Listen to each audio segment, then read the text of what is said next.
Alrighty guys, welcome back to the Boundary Riders Podcast. Today it's all about the finals, which of course is starting this week. This will be coming out on a Tuesday, and at this stage, I think we're looking at one of the biggest final series we've seen in quite a while. I do want to have one hope that at the end of the final series, at the grand final, even if my team, the Swans, don't make it, that we do have a close grand final, because the last, I think, three have been absolute blowouts, and I don't want to see that again. I want to see, if the Swans don't make it, I want to see at least a contest, because it's quite boring watching the game of the year, which is supposed to decide who wins and who is the best team in the comp, is decided by 50 plus points. So I do hope that that is the ending of this whole final series, but nonetheless, I think a team from outside the 8 could pull it off, and I think it's the first time we've seen it in quite a while. But today, this podcast is basically, we don't have anything of like reviews to cover, anything about trades or anything like that, any news to cover. This is all straight finals. We start with Collingwood versus Melbourne on Thursday night at the MCG. Then we have Carlton versus Sydney Friday night at the MCG as well. Saturday afternoon is St Kilda versus Giants at the MCG, and then we finally wrap it up at the end of the first week of the finals with Brisbane and Port Adelaide at the Gabba. So I think this is going to be I think there will be some close games here. I don't know if there'll be any blowouts. I think all the teams going up against each other will all have a chance, in my opinion. So, of course, we will start with the first game Thursday night, which is Collingwood versus Melbourne. Now, I think purely this game will be won in the forward lines, who can take advantage when moving going forward, because I think both teams are pretty good in their defense. Well, I think both teams have got really good defences. I think both teams have got really good midfields. My question mark on both Collingwood and Melbourne are both their forward lines. Are they potent enough to kick a winning score? I think premierships are won off defence, but in this game in particular, it's going to have to be won on the offence. That's why I've actually picked two players here who need to stand up for their teams. One is Jamie Elliott for Collingwood, and the other one is Bailey Fritsch for Melbourne. Now, both these guys have proved in the past that if they can stand up in big games. I think that their matchups are going to be really key to see who can get on top. I think that McVee will probably go to Jamie Elliott, maybe even Michael Hibberd at this stage. And for Bailey Fritsch, I think it either goes to Maynard, but probably more Quaynor. So both of those guys, so all those defenders really need to have a massive game to help out their side. Form, obviously at the moment, probably Melbourne are in the better form of the two sides, but with that week off, it can always mess up a team's sort of progress than going straight into a final series. Obviously, having the week off can diminish their chances a little bit. It also gives Collingwood a bit of chance to get their players back. Now, obviously, it doesn't look like Collingwood are going to get back Nick Dacos, which is going to be big. So we'll see how that one pans out. A couple of people have actually said that Collingwood will go out in straight sets. I don't actually think that. I actually have tipped Collingwood in this game. I think they will have enough to beat Melbourne. I just don't trust that Melbourne still have that forward line to go forward and be able to beat some sides this season, including Collingwood. They're able to beat up against the bottom sides, but there's been a couple of times this year when they haven't been able to exactly kick a winning score. And I think they're going to struggle against a couple of teams in this final series, but I think their defense will hold up against a few. So I am going to say that Collingwood will win this one, I think by about, I've said here, 15 points. I've got it all written down on my phone. So I think a 15-point win to Collingwood. I think they'll be able to get them around the ground, and I think Collingwood can get on top in the forward line, and I think Jamie Elliott's going to be a really pivotal part to that. I think Myercheck got back into a little bit of form recently, so I think he has a bit of a chance to get a bit of a bag as well if he can get on top of people like May and that. But it is I think a pretty big loss to Melbourne's forward line is Jake Melksham. Now, I think most people would be surprised by that, obviously, even at the start of the year, that Jake Melksham will be a bit pivotal part to the Melbourne forward line. But I think he really is, and I think that they're going to lose a lot from that. I will be interested to see if they do bring back Brodie Grundy to this side. I don't know if they will, because I think Tom McDonald is a better option, in my opinion, because he's actually a forward when Brodie Grundy is not. So I think they should pick McDonald over Grundy, but I don't know which way they're going to lean. If they're going to be leaning on the side of we need to play Brodie Grundy to keep him at Melbourne, if they even want to do that, I don't know. But at this stage, I think Collingwood will win this one by about 15 points. I think it'll be quite a close one, maybe a couple of late goals to Collingwood to break away, and we'll be going to the prelim final. But now Carlton versus Sydney. I think this is going to be quite a complex game. I think that the Swans have been in pretty good form. But obviously the last 2 weeks of the season, they got very lucky against the Crows, and let's be honest, they wouldn't have made it if it wasn't for if Ben Keys' goal was allowed.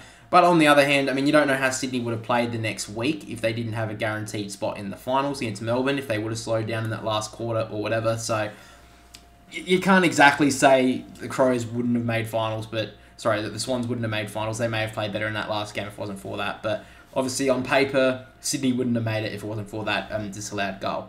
So Carlton, however, though, did lose their last game against the Giants, and I think that's something that Sydney can exploit. So in the last game against the Giants, obviously, to a degree, Carlton didn't have to do much. They didn't have to win that game. They kind of got Charlie Curnow, his Coleman, and then slowed down a bit. But there was a little point there where you could see where Carlton kind of went back to their old ways of just bombing long and hoping for Mackay or Curnow to take a pack mark, which they're not really pack markers. I mean, they occasionally do, but their main source of avenues to goal is basically get out the back and score goals that way, which, I mean, some people could say is like a cheating sort of thing to do. But, I mean, I think it's just a very good attributes that those two guys have. Get up the ground, then beat their defender back. So, I think Sydney can exploit that. And Carlton, if they do fall into that pattern on Friday night, I don't think they'll win this game if that happens. However, I think that Carlton's big loss as well in that game was Blake Acres. I am surprised to say that, but he was actually one of the big drivers from their transition game throughout their big run over the 9 wins in a row. So that was something that there was a big loss midway through the game against the Giants, and if he's not back, that's going to be a pretty big one. So I think that he is the player for Carlton who needs to, if he does play, he needs to be a big contributor. A 20-25 plus disposal game, get a lot of metres gained, get Carlton to transition the footy. And he's also quite a good clearance player around the ground because he always just gets the boot to ball and can get a good 50 metres of territory on Carlton's side. And the one player I'm going to earmark for the Swans is James Rowbottom, because I think that a lot of this season, James, has been Sydney's barometer in the middle of the ground. There's been some times where they've been absolutely destroyed by teams, especially in clearance and stoppages around the ground. But Rowbottom has been pretty good in there this season. I think that he's arguably been Sydney's best midfielder inside mid behind Chad Warner. I'm not going to count Errol Gordon. He is in there a bit, but I think he's more of an outside midfielder. So I think that James Rowbottom is the real barometer in the middle in this game, and I think that that's where the game can be won and lost. If Sydney do not at least equal at the stoppage, they're going to get beaten and well beaten against Carlton, because Sydney have been able to get away a few times this season, especially in their run towards final, with that being able to lose and considerably lose at the stoppage. They can't do that in this first final because Carlton will just destroy them all day. And having a potent forward line up there, if they can just get it in there enough, eventually they will score.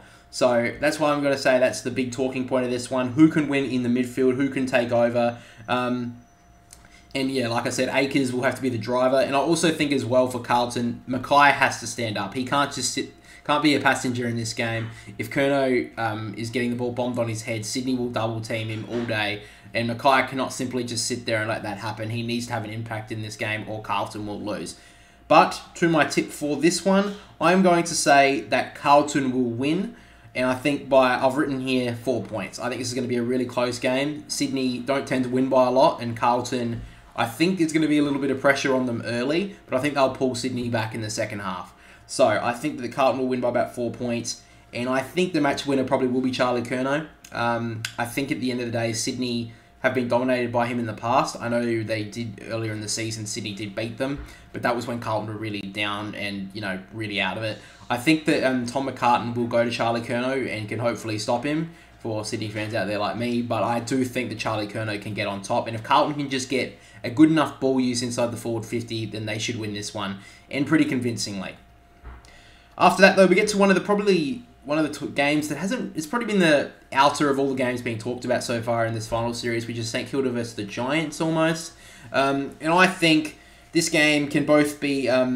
I think this game's going to 100% be on the transition, or who can pressure up more on the transition of play, and which keys down both sides of the ground, whether it be Jesse Hogan, Jake Riccardi, or Max King, who can get on top on that department, because I think they both have very good key positions on both sides of the ground, and I think the midfield and the transition game will be massive in this one.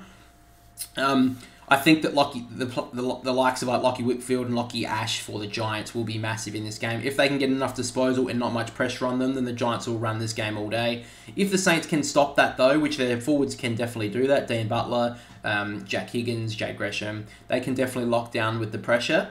The question is though, can they do that on the big stage at the MCG, because they don't play at the MCG as much as Marvel Stadium. So we'll see how that one works out. But if St Kilda can get their transition game up and running, I think they do have a chance of winning this game. And I think it is a little bit surprising that despite St Kilda having the home game, that they are not favourites here, and the Giants have been talked about very heavy, not heavy favourites, but just a lot more favoritised in this game over St Kilda. Considering St Kilda are coming into the final series with, I think, 4 of their past 5 games being wins. So that is a big talking point, but I think the one matchup that is going to be the breaking point of this game is whoever matches up on Toby Green. Whether it be Jimmy Webster or Cal Wilkie, if they aren't able to stop the influence of Toby Green, as we've seen in massive games even this season, but in final series in seasons gone past, if he gets away, it's going to be very hard to stop the Giants, and I don't think they'll win this game if Toby Green can kick even just multiple goals and have a bit of an influence. He's just so big around the ground, Toby Green, and he's actually the big reason why I'm going to be picking the Giants. I think that he's been in massive form this year. He just got picked as an All-Australian captain, which he 100% deserved. I said, I think it was last podcast, so I think he's been the best captain of the year, and I think my brother said the same. He also polled 25 votes in the Boundary Riders medal, which is obviously the most important medallion of the year. I'll be interested to see how many votes he gets in the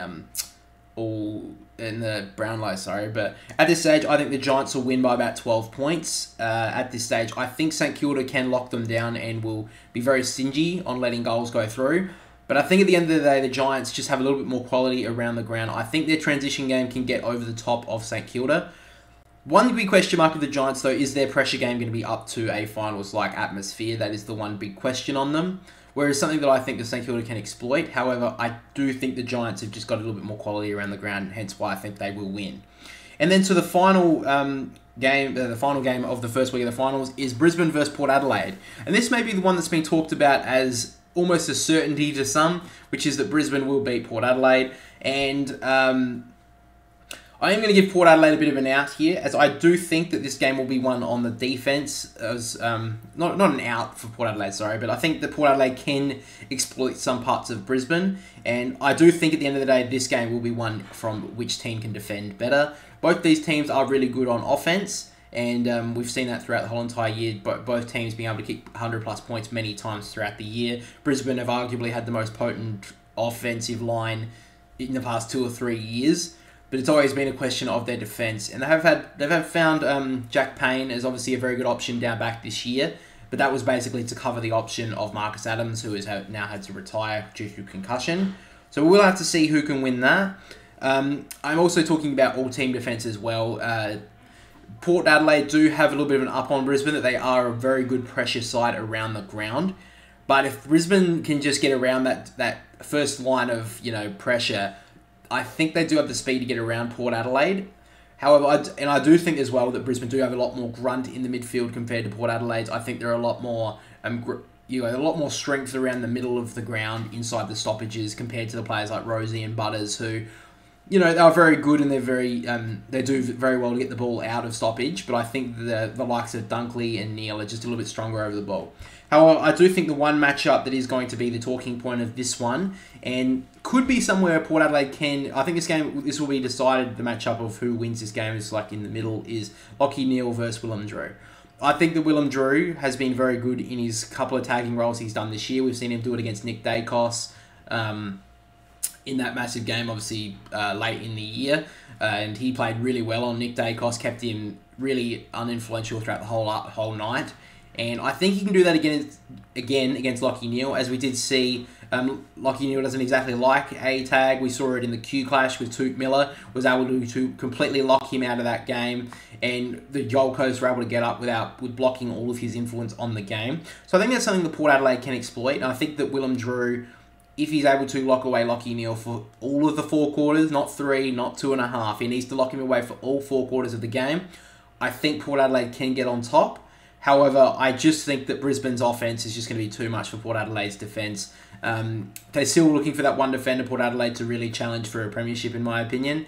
And I think that Brisbane, at the end of the day, with the likes of Danaher, Hipwood up forward, I think they're just going to be too potent. And I've picked Brisbane to probably have the biggest win of the first week of the finals by about 28 points. I think it'll be a close game for about 2 quarters, but I think at the end Brisbane will just have too much power on the offensive side and just take this game out of Port Adelaide's grasp. But that is obviously going to be the first week of the finals. Those are my tips for the first week. So for the rest of this podcast, I wanted to talk a little bit about some finals predictions at this stage. So we obviously, at this stage, I think that Collingwood will win the first final. Like I said, go to the prelim. Melbourne will go down and will play Carlton in the semi. I think GWS will beat St Kilda, go to the semi, and Port Adelaide will play them at Adelaide Oval. Melbourne will beat Carlton at the MCG. I think they'll just be a little bit better quality, and will play Brisbane in the preliminary final. And I think the Port Adelaide are too good for the Giants at Adelaide Oval, and then they'll play Collingwood in the prelim final at the MCG. And then in saying that, I think that Collingwood will win the prelim against Port Adelaide at the MCG. I think they're just going to be too good there. And Port Adelaide haven't been the best there this year. They've got smashed against Collingwood earlier in the year. We only just held on against Essendon with a Dan Houston goal into the siren. I think they got to win against Richmond, but yeah, they haven't had too much success at the MCG. So I think that's where Collingwood can get on top. And I'm actually going to pick a bit of a surprise here. I think Melbourne can actually beat Brisbane at the Gabba. And the reason why I say that is we've seen so many times Brisbane choke at this stage of the season, and I just think that Melbourne on the defence can hold off of Brisbane, and I think that Melbourne can actually get a chance. So my choice for the grand final is Collingwood versus Melbourne. I'll just give you a quick tip. I think it's really hard to say because I've said Collingwood in the first final, but I kind of have a feeling that Melbourne will go and win the granny for some reason. I don't know why, but that's just what a feeling I have at the moment. So I'll say it's still 50-50 at this stage. I just think the grand final will end up to be Collingwood v Melbourne MCG. I think it'll be a massive game, massive crowd, obviously. Both big Victorian teams at the MCG for grand final day. I think it'll be absolutely massive, and it'll be kind of fitting considering all the years we had for COVID off. Last year we had Sydney versus Geelong, so I think another 2 big clubs from Victoria going up against each other in a granny would actually be huge. And that's my predictions for who makes the grand final and how the final series will work out.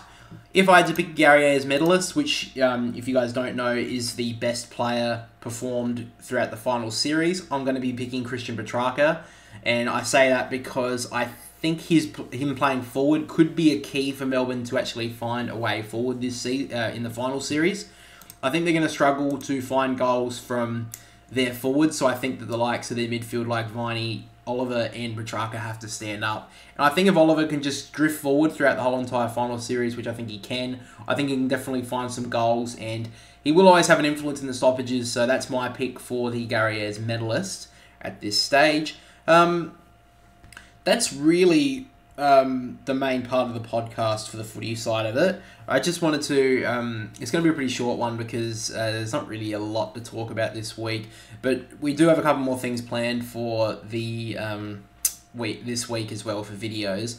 So first of all, we're going to be trying to get out a trade video sometime this week as well, because there's been a lot of trade rumours flying around. We've seen the likes of Bailey Smith, who I don't think is going, by the way, but that's just one that's been flying around. Brody Grundy, obviously.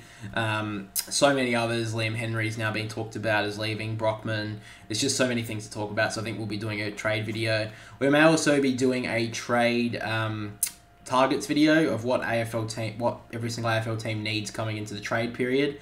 I think that'll be pretty cool as well. And that's probably about it for videos, but I do think we'll be trying to stream 3 of the 4 finals on obviously this channel, how we commentate it and stuff. I don't want to do a Swans game. I just don't want to do a Swans game because I know the one thing I hate when listening to commentary is when they're absolutely biased, and I think that just sucks. So I don't want to do a Swans game. Maybe if they get through in the next couple of weeks, maybe I'll do one. But at this stage, I'm not going to be doing the Swans final on Friday night.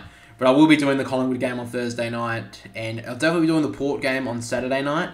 I will be trying to do the St Kilda GWS game as well about 3 o'clock, but I may be doing stuff on Saturday afternoon, so I can't guarantee that one. I'll be trying to do at least 2 at the very least.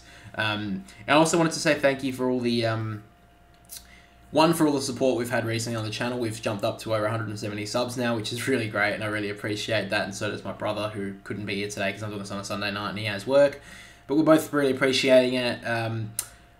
Let us know as well what you want us to do as the final series in the AFL season ends. We'll be doing stuff throughout the trade period, maybe a little bit through the draft as well. We don't really talk about the draft too much. We're not exactly hugely knowledgeable about it. But also what we want to do in the off season as well. So we'll probably be doing the podcast still most every single week, if not every 2 weeks. But we'll have to have something to talk about, obviously. In the AFL, there's kind of an 8 to 9 month window of talking points for the AFL. But after a while, it kind of dries up. So we can talk about different sports as well. I think that'd be a good idea. We both like the Premier League and the NFL. So that would be talking points we can talk about. But yeah, that's really what I wanted to talk about towards the end of this podcast. And yeah, also with that trailer video that I put out, I really appreciate a lot of the support on that as well. Not so much the views, but just the comments have been really nice. A lot of people have been saying it's really good, and a lot of people have been talking about the barracking for their team. So that's all I really want to see, barracking for your team. I don't care if you barrack for Collingwood, Port Adelaide, anyone really. I mean, I don't mind if you barrack for Carlton against the Swans this week. That's more than fine. And I just like to see everyone supporting their team, and even saying Kilda about that guy who's being an asshole in the comment section. Don't care, bro. I'm sorry. I was being an asshole. But yeah, I really appreciate you guys supporting the channel. We're getting up there now a little bit. You still, obviously for monetization on YouTube, you do need to have 8,000 subscribers and 4,000 watch hours. We're about a quarter of the way there now, almost on watch hours, and about a fifth of the way there on subscribers. So, as this final series goes along, hopefully we keep pushing the content out and you guys will keep on enjoying it. But that's really all we have to talk about in today's podcast. So maybe show it to a friend if you do enjoy it. Maybe not even the podcast, just the channel itself, because I know some people don't really like to listen to podcasts because they kind of sound... I mean, look, it's really hard to broadcast the podcast as being good if you don't like them already.